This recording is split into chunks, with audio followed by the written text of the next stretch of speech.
What comes to your mind when you hear the term self-help? For me, it's a lot of motivational woo-woo, meditating under the stars on a beach in Bali nonsense. Just looking at the self-help section in the library or when I'm at the airport at a little bookstore can get to be a lot.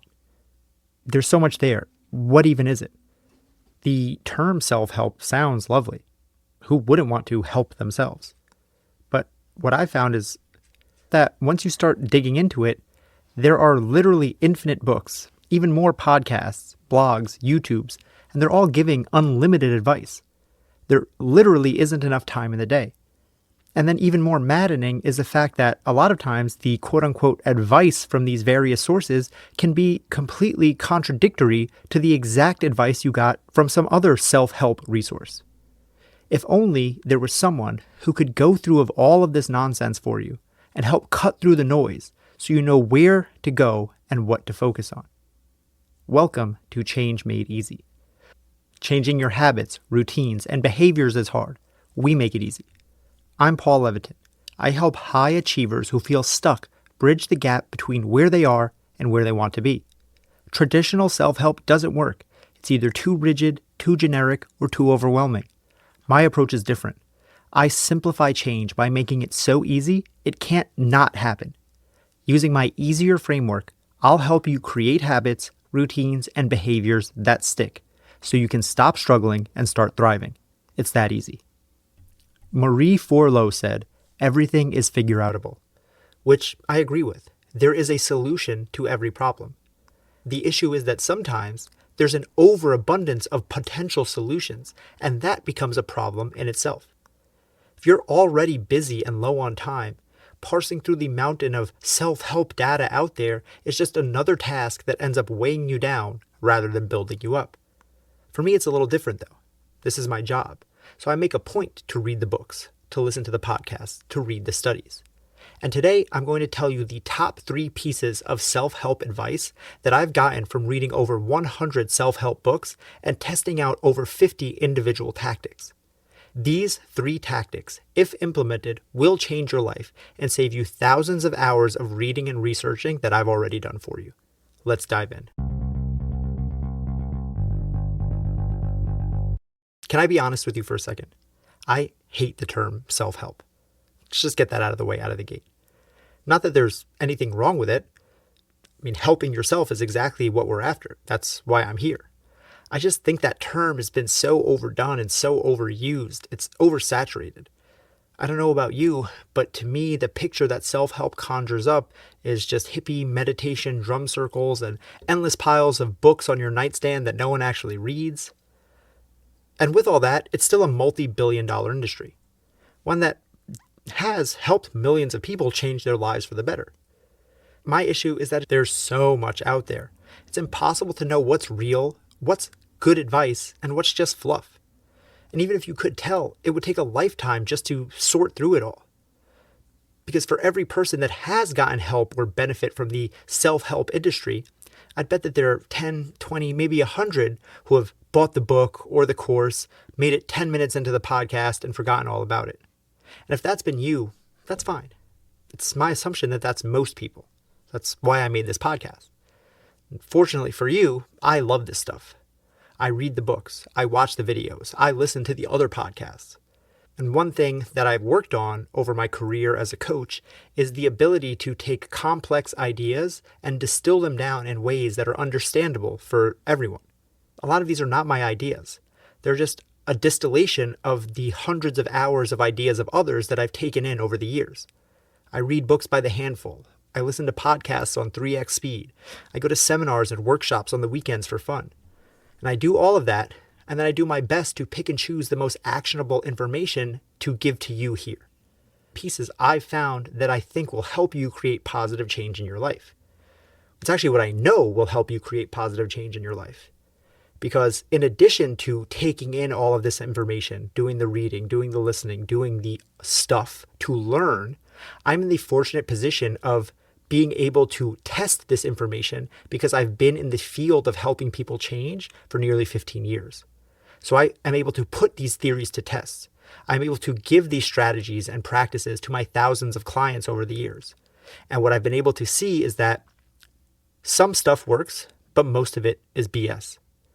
But for all of the duds out there, there are some things that are shining needles in the haystack, and that's what I'm going to lay out for you today. So here are the 3 most potent, most impactful pieces of self-help advice that I've come across in over a decade of coaching, reading, learning, and researching the best self-help tactics. These are things that will help you change your life for the better. The first is understanding the concept of spheres of influence. I first read about spheres of influence in my personal favorite self-help book, Stephen Covey's 7 Habits of Highly Effective People. If you ever only have time to read one self-help book in your life, this is the one. Every other self-help book, in my opinion, is just trying to do what he did in this. If you read this, you really don't need any of the rest. But the spheres of influence work like this. If you're in a place where you can write, maybe pause this, grab a piece of paper and a pen, or screenshot this if you're not, and you can come back to this timestamp and do this exercise later. Hey, real quick, we'll be back to the show in just a few seconds, but right now I have to ask you for a huge favor.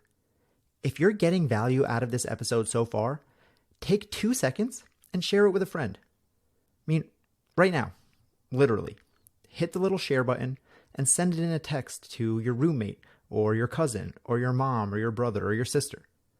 Seriously, spread the love. If you like what you're hearing, then that's the best way that you can show support for this show. Because maybe you're like Eliza Kay, who said, "This podcast is both warm and inviting, but real enough to push and motivate me." Or you're like Dalton, who said, "Paul is an amazing host, and his podcast is a must listen." Don't you want to share this awesomeness with your friends and family? Don't be a gatekeeper. It only takes a second. It helps me grow and reach a new audience, and you seem like a genius friend who recommends new, awesome podcasts. We all win. All right, go send that text, and now let's get back to the show. Regardless, here's how it works. Draw on the paper 3 concentric circles. So one big circle, one circle inside that, and an even smaller one inside that. Make the biggest circle as big as the entire page. Now think of all the things in your mind that you could spend your time working on, or that could take your attention. This could be your kids, your job, your in-laws, the state of geopolitics, the stock market, just literally everything, just brain dump.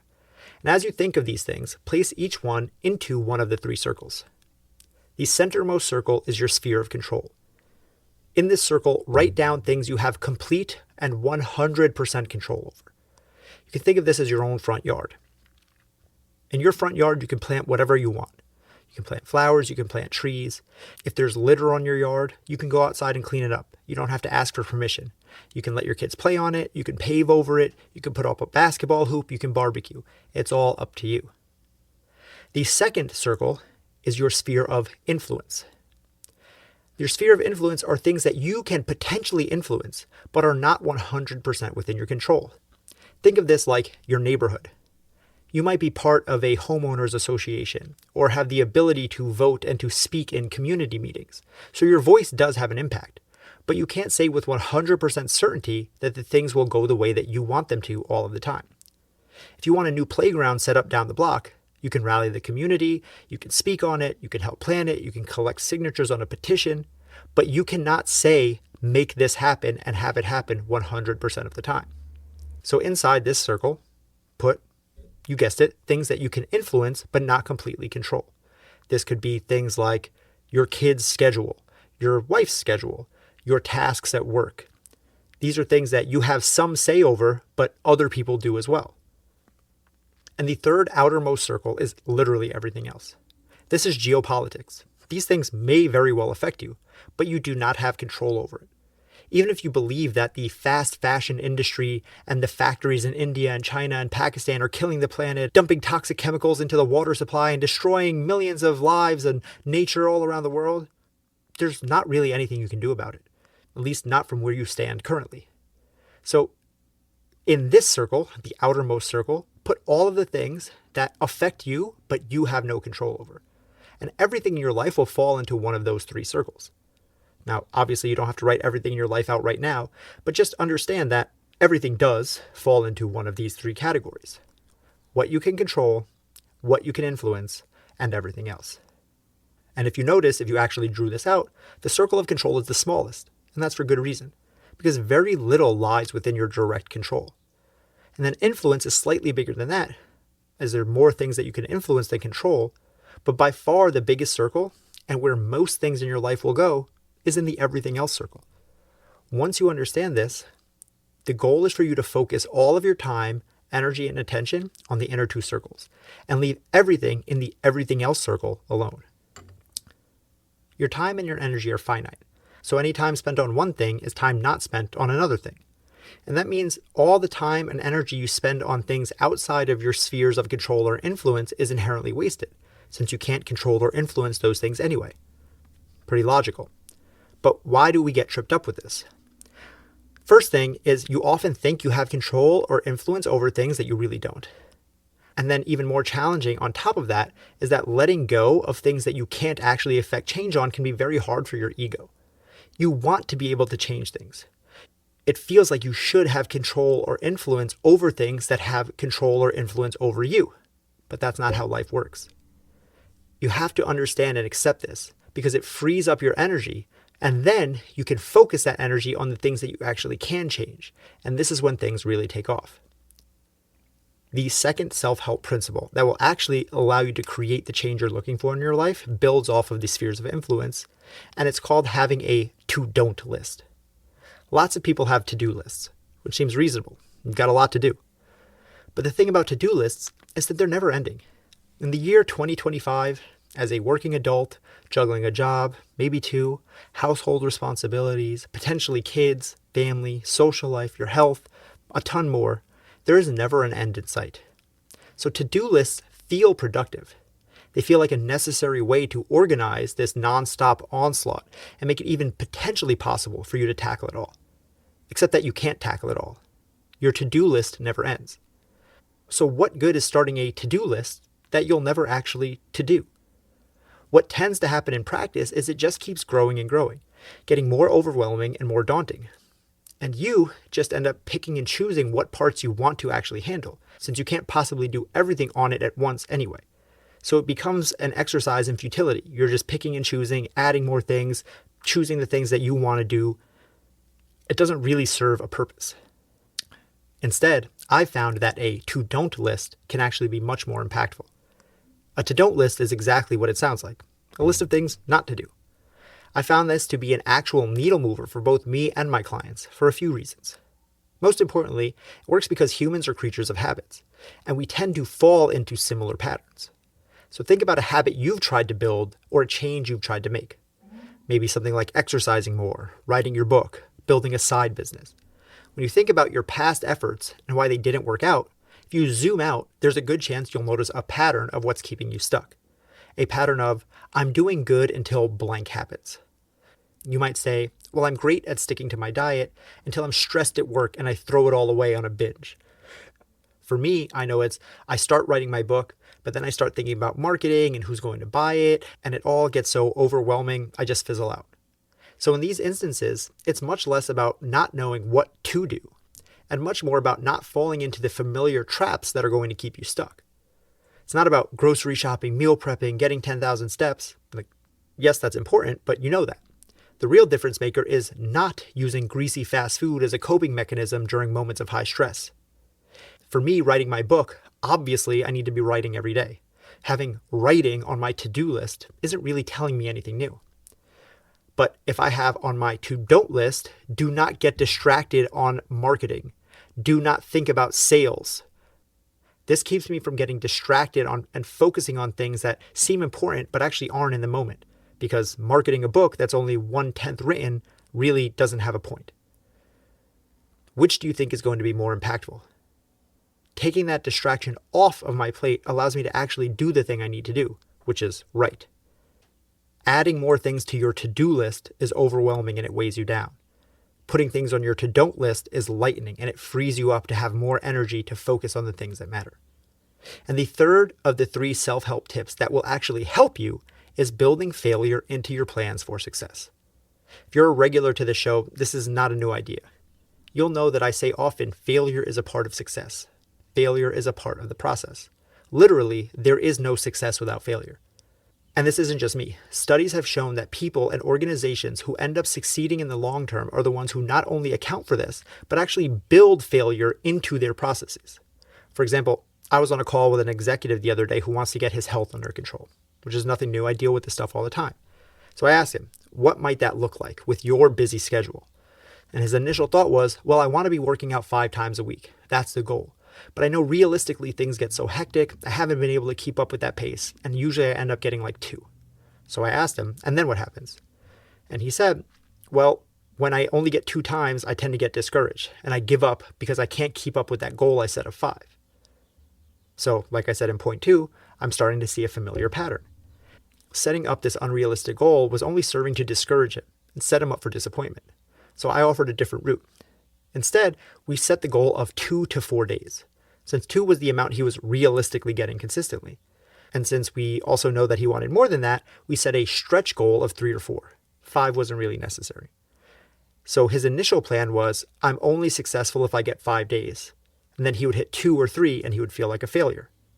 Instead, when we made the goal 2 days at minimum and maybe 4, it folds in what he would have considered to be failure previously. And now what would have been failure is actually part of success. And I know what you're thinking. It's the same thing that he said when I suggested this. He said, but that's not enough. 2 times isn't enough. And the thing is that we often overestimate how much we need to do to actually move the needle. This is especially true in fitness, where people think they need to work out an hour long 5 times a week, but it's everywhere. You can usually get a lot more done with a lot less than you think you need. Potentially, more importantly though, is the fact that it's simply more realistic. And it builds the inevitabilities of life into the plan, rather than trying to plan for perfection and being disappointed when life happens. And that will allow him to be more consistent in the long run. Because yeah, some weeks he'll only get 2 workouts, but some weeks he'll get 3, and some he'll get 5. And while the weeks that he does get 5 will feel great, the weeks where he gets 2 or 3, they won't feel like failure. They'll feel like a win, since that's all part of the plan. And that means that those weeks where he only got 2 or 3, now will keep motivating him to move forward.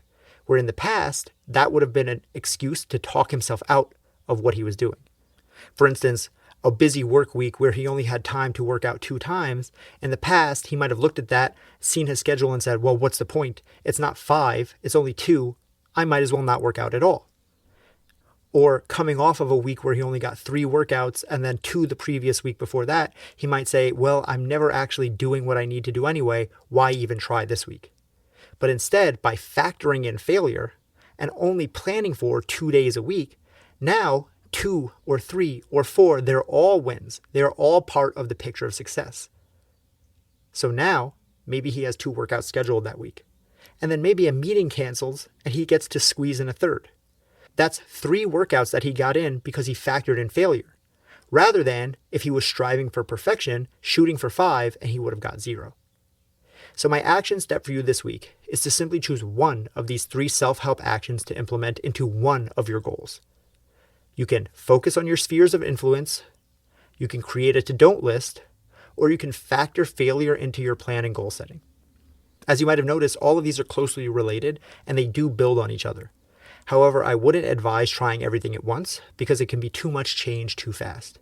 Slow and steady wins the race, and implementing just one of these will be enough to move you forward towards your goals, and you can layer more on once that happens.